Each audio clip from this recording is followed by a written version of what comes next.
Hi everyone, I'm Ed Orcutt, your state representative from the 18th District. I represent portions of Cowlitz and Clark counties, from Washougal to Woodland to Toutle to the county line. Well, at long last, we can finally begin the discussions in earnest about the budget here in Olympia. This week, the majority party in the House released their 2011-13 operating budget proposal, including their solutions to our approximately $5.1 billion budget shortfall. As you read the papers and watch or listen to the newscasts over the next few days, it's important to remember how we got to this point where we're facing such an immense deficit. Not to point fingers or play political games, but to adhere to the old but wise adage, those who don't learn from history are condemned to repeat it. This budget is partially the result of excessive government spending when times were good, along with a reliance upon federal dollars and one-time budget transfers when the economy started to take a turn.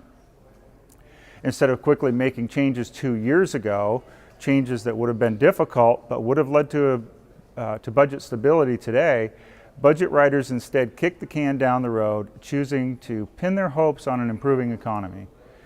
Well, the economy didn't improve, as many unemployed workers in Southwest Washington can attest to.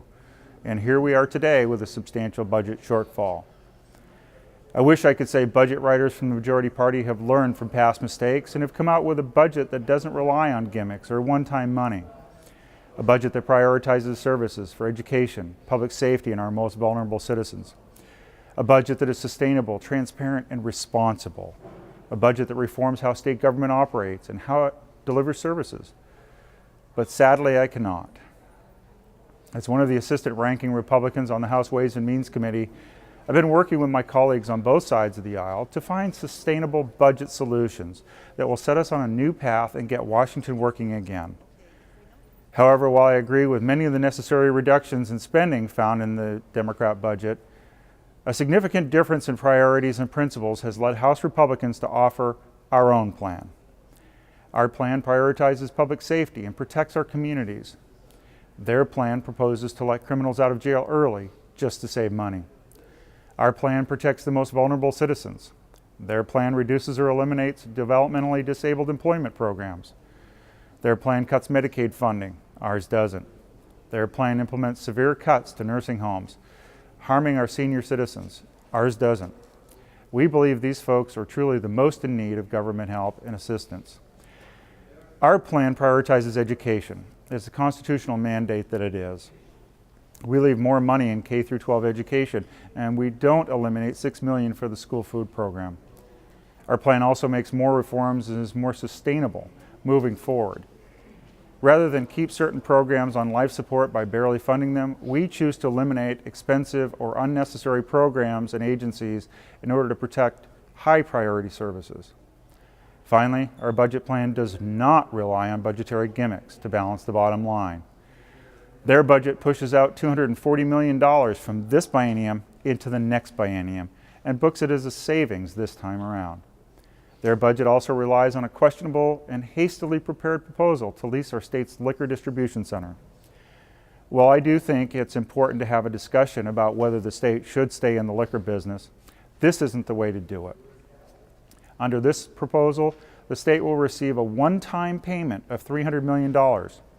But that upfront money will cost the state about $64 million over each of the next 20 years in lost revenue.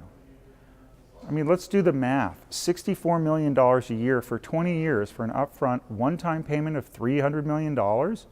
This is a bad investment. Similar to when the state sold its tobacco settlement money for pennies on the dollar to pay expenses several years ago.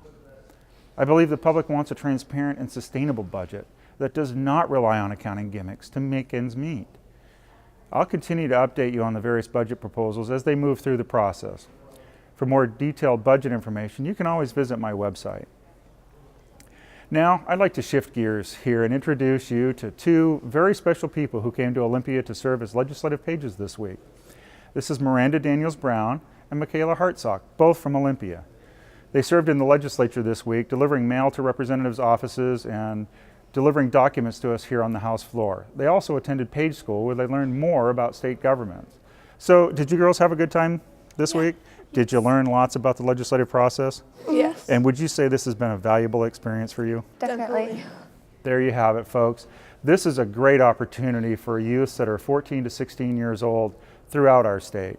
If you know someone that's interested in being a legislative page in the future, please visit my website or contact my office. It's an excellent experience.